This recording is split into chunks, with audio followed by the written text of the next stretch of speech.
അലീഷ പറയുന്നത് എൻ്റെ അപ്പനമ്മയും പ്രായമാണ്, എനിക്ക് 27 വയസ്സാണ്, എനിക്ക് ഭാഷ അറിയാൻ പാടില്ല. എന്നോട് എൻ്റെ മാനേജർ തന്നെ പറഞ്ഞു, പ്രിൻസിപ്പൾ തന്നെ പറഞ്ഞു എഴുതണ്ടെന്ന് പറഞ്ഞു.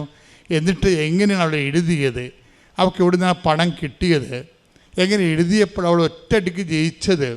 കാര്യം ഭാഷ അറിയുന്നവർ പോലും 10 പ്രാവശ്യം പോയിട്ട് എഴുതുന്നത് നമ്മൾ കേട്ടിട്ടുണ്ട്. ഇത് ഭാഷ അറിയാത്ത പലരും എഴുതണ്ടെന്ന് പറഞ്ഞത് എന്ത് പൈസ പോകുമെന്ന് പറഞ്ഞിട്ട് അലീഷ ഒറ്റ എഴുത്തിന് എങ്ങനെ എഴുതിയെന്ന് അലീഷ പറയുന്നുണ്ട്. അതായത് എഴുതാൻ പോയിട്ട് ഞാൻ അമ്മയെ മാത്രം കണ്ടുകൊണ്ട് ഞാൻ എഴുതാൻ പോയി, വേറെ ആരും ഒന്നും നോക്കിയില്ല. എനിക്ക് എന്നെക്കുറിച്ചറിയാം, ഞാനൊരു ബിഗ് സീറോയാണ്, പക്ഷേ ഞാൻ അമ്മയെ മാത്രം കണ്ടു. ഉടമ്പടിയിലാകുമ്പോഴുള്ള പ്രശ്നം വെച്ച് കഴിഞ്ഞാൽ ഈ പേഴ്സൺ നമ്മുടെ വ്യക്തിത്വത്തിലേക്ക് ദൈവം ഇൻട്രാക്ട് ചെയ്യുകയല്ല, ബൈ പേഴ്സൺ ആയിട്ട് പ്രസൻ്റ് ആകും. ഇത് ആണ് ഉടമ്പടിയുടെ ഏറ്റവും വലിയ പ്രശ്നം. ഈ ദൈവം ഇതിൻ്റെ അകത്ത് ബൈ പേഴ്സൺ പ്രസൻ്റാണ്. അതാണ് അലീഷ പറയണത്. ഞാൻ സാധാരണ ഇംഗ്ലീഷ് സംസാരിക്കത്തില്ല, ഞാൻ വാപ്പൊളിക്കാൻ എനിക്ക് പേടിയാണ്. എന്താ കാര്യം പറഞ്ഞാൽ അപ്പം തന്നെ ഷട്ട് ഡൗൺ ആയിപ്പോകും, കമ്പ്യൂട്ടർ ഷട്ട് ഡൗൺ ആ പോലെ മിണ്ടാതിരിക്കും. പക്ഷേ ഞാൻ സ്പീക്കിങ്ങിന് പോയി നിന്നപ്പോഴേ പൊളിച്ചത് മാത്രമേ എനിക്കറിയാൻ പാടുള്ളൂ. പിന്നെ ആരോ ഇരുന്നുകൊണ്ട് അത് പറ ഇത് പറ അത് പറയുമെന്ന് പറഞ്ഞുകൊണ്ട് എൻ്റെ ഉള്ളിൽ ഇരുന്നുകൊണ്ട് ഇങ്ങനെ പറഞ്ഞുകൊണ്ടേയിരുന്നു. അവർ നിർത്താൻ പറയണവരെ ഞാൻ ഇംഗ്ലീഷ് പറഞ്ഞുകൊണ്ടിരുന്നു. ആരോ ഒരാൾ പിന്നെ ഞാൻ എഴുതാൻ നേരത്ത് ഞാൻ എഴുതിക്കൊണ്ടിരിക്കുകയാണ്. ഞാൻ 3 വരി എഴുതിയപ്പോൾ എൻ്റെ മുമ്പിൽ നിന്ന് ഉള്ളിൽ നിന്ന് അമ്മ പറഞ്ഞു റോങ് സ്റ്റോപ്പ് റൈറ്റിംഗ്.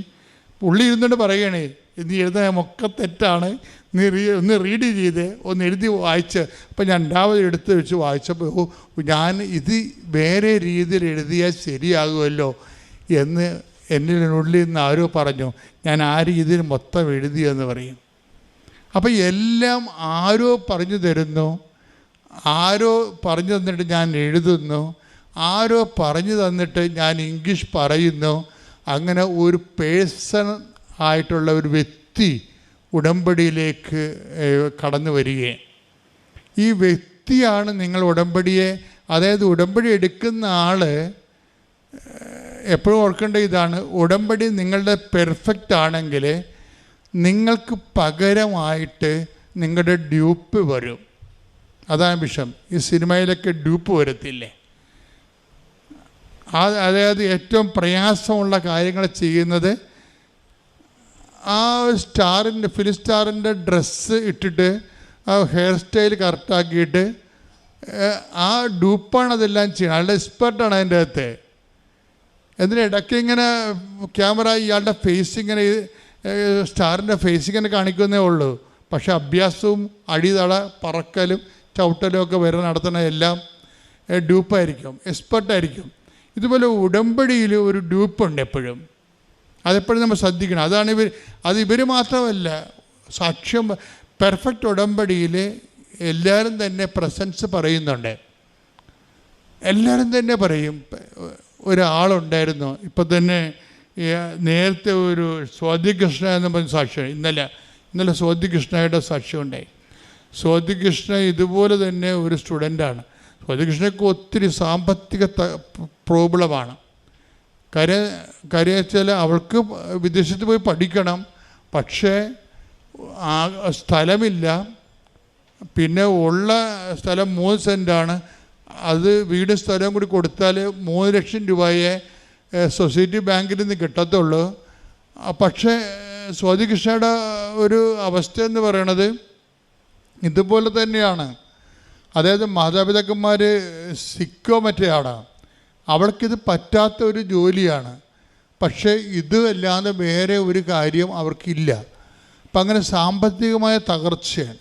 ഇപ്പോൾ എന്നാ ചെയ്യുന്നത് വെച്ചാൽ സ്വാതികൃഷ്ണ പറയുന്നത്, ഞാനും എൻ്റെ അമ്മയും കൂടി ഉടമ്പടി എടുത്തിട്ട് ഞങ്ങൾ ഒരു 5 പൈസ മുമ്പിൽ കാണുന്നില്ലല്ലോ, 5 പൈസയുടെ ഒരു വരുമാന മാർഗവും കാണുന്നില്ല. അപ്പം ഞങ്ങളിങ്ങനെ വെളുപ്പിനെ പ്രാർത്ഥിച്ചുകൊണ്ടിരിക്കുകയാണ്. പ്രാർത്ഥിച്ചുകൊണ്ടിരുന്ന സമയത്ത് എനിക്ക് തോന്നി ഒരു മുല്ലപ്പൂവിൻ്റെ സ്മെല്ല് വരുന്ന എൻ്റെ മുറിയിലോട്ട് വരുന്ന അതാണ് പേഴ്സൺ പറഞ്ഞ കണ്ടില്ലേ. അപ്പോൾ അമ്മയോട് ചോദിച്ചു, അമ്മേ മുല്ലപ്പൂവിൻ്റെ സ്മെല്ല് വരുന്നുണ്ടല്ലോ എന്ന്. അപ്പോൾ അവളുടെ മനസ്സിൽ തോന്നി, നീ വെളുപ്പിനെ അടഞ്ഞു കിടക്കുന്ന വാതിലല്ലേ, വാതിൽ തുറക്കാൻ പറഞ്ഞ്. ഉടനെ സ്വാതി വന്ന് പ്രാർത്ഥനയിൽ വാതിൽ തുറക്കുമ്പോൾ ഈ സ്മെല്ല് വല്ലാണ്ട് അങ്ങോട്ട് മുറിയിലോട്ട് കയറി വരും. അപ്പം അമ്മ കയറി വരണതാണ് അതായത്. ഇത് ഇങ്ങനെ അതായത് ഈ പ്രസൻസ് നിങ്ങൾ ഉടമ്പടി ശരിക്കും ഉടമ്പടിയിലാണെങ്കിൽ നിങ്ങൾക്ക് പ്രസൻസ് ഫീൽ ചെയ്യേണ്ടതാണ്.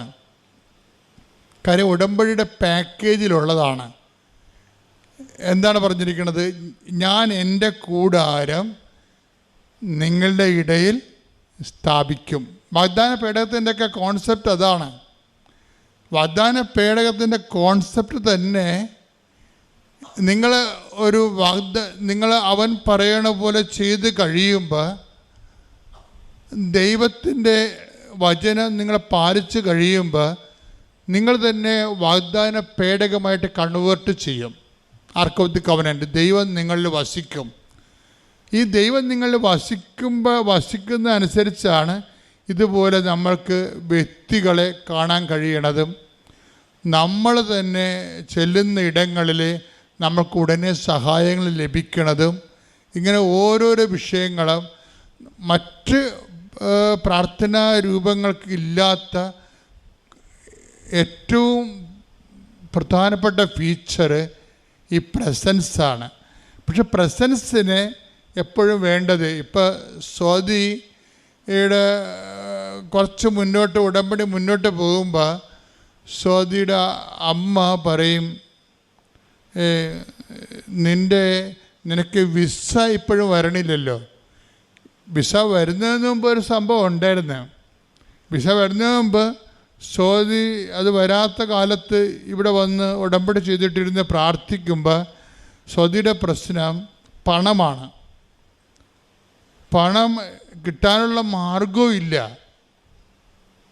അതിനെ ചിന്തിക്കാൻ പോലുള്ള സ്വാതന്ത്ര്യമില്ല. പണത്തെക്കുറിച്ച് നമുക്ക് ഇന്നയാൾ തരും ഇന്ന സ്ഥലത്ത് നിന്ന് ചോദിക്കാമെന്നൊക്കെ നമുക്കൊരു ഐഡിയ ഇല്ലേ. പണത്തെക്കുറിച്ച് സ്വാതിയെ സംബന്ധിച്ചിടത്തോളം കിട്ടാനുള്ള ഒരു ആശയം പോലും ഇല്ല. അതാണ് സീറോ മൈനസ് എന്ന് പറയണത്. പിന്നെ ആകെപ്പാടെയുള്ള അവലംബം എന്ന് പറയണത് അമ്മയാണ്. ഉടമ്പടി വഴി അമ്മയുമായിട്ടുള്ള റിലേഷനാണ്. ആ റിലേഷൻ അവൾ മര്യാദയ്ക്ക് കീപ്പ് ചെയ്യുന്നുണ്ട്. അപ്പം അതിങ്ങനെ കീപ്പ് ചെയ്തിട്ട് അവൾ ഒരു നിവൃത്തി ഇല്ലാതിരിക്കുന്ന സമയത്ത് അവളിവിടെ വന്നിരുന്നിട്ട് അമ്മയുടെ മുഖത്ത് നോക്കിയിട്ട് ജപമാല ചൊല്ലിക്കൊണ്ടേയിരിക്കുമ്പോൾ അവൾക്ക് ഉടനെ വേണ്ടത് 2 ലക്ഷം രൂപയാണ്. ഉടനെ അവളുടെ മടിയിലോട്ട് നോക്കുമ്പോൾ 2 രൂപയുടെ തുട്ട് കിടക്കും. ആരിട്ടെന്ന് ആർക്കും അറിയത്തില്ല. 2 രൂപയുടെ തുട്ട് മടി കിടക്കും.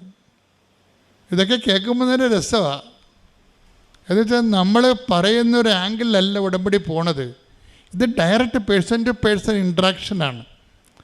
അപ്പോൾ സ്വാതിക്ക് ഉടനെ മനസ്സിൽ തോന്നും, ഈ 2 രൂപ ആരാകൻ്റെ മടി കൊണ്ടുവന്ന് ഇട്ടത്. അപ്പോൾ അവൾ 2 രൂപ എടുത്തിട്ട് ടോസ് ഇടും.